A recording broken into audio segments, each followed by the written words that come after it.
네, 공식 선거운동 이틀째인 오늘 이재명 민주당 후보와 윤석열 국민의힘 후보는 각각 지지세가 약한 지역을 공략했습니다.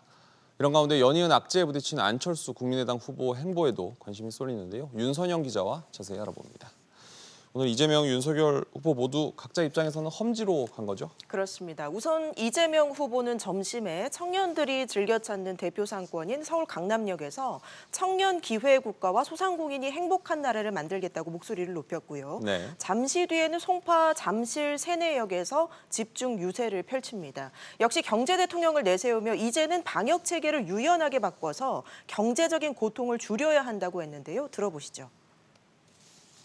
방역은 이제 대전환점에 왔습니다. 경제 부스터샷으로 우리 국민들이 최소한의 경제 생활을 할 수 있게 해야 합니다. 네, 이 후보는 코로나 2년 동안 소상공인들의 누적 손실이 40조 원에서 50조 원으로 추산이 됐는데 당선 즉시 대규모 긴급 추경이나 긴급 재정 명령권을 발동해서 반드시 책임지겠다고 강조했습니다. 윤석열 후보는 노인 빈곤 문제 해결을 위해 기초연금을 월 10만 원 올려서 40만 원으로 높인다는 공약을 내놨습니다. 네. 또 보수의 불모지인 호남을 열흘 만에 다시 찾았는데요. 민주당의 지역주의, 호남 홀대론을 지적을 하면서 지역 경제 발전을 약속했습니다. 왜 이런 식으로 편가르게 하고 고종표를 만들어내려고 이런 획책을 합니까? 부동산 정책에 이래서 실패하는 겁니다. 제게는 지역주의라는 것 자체가 없습니다.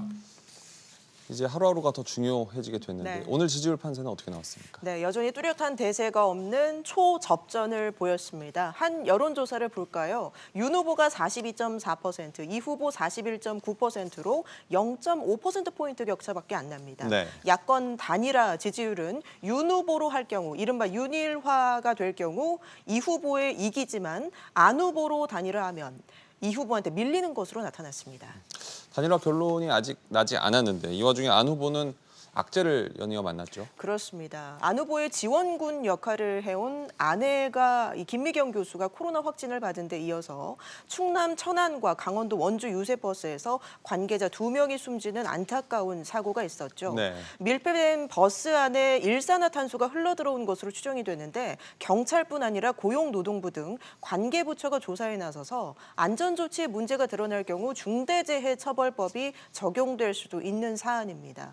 안 후보는 유세 활동을 전면 중단하고 사태 수습에 집중을 하고 있는데 윤석열 후보가 잠시 뒤에 천안 빈소를 찾을 예정입니다. 단일화를 포함해서 안 후보의 대선 행보에 미칠 영향이 주목됩니다.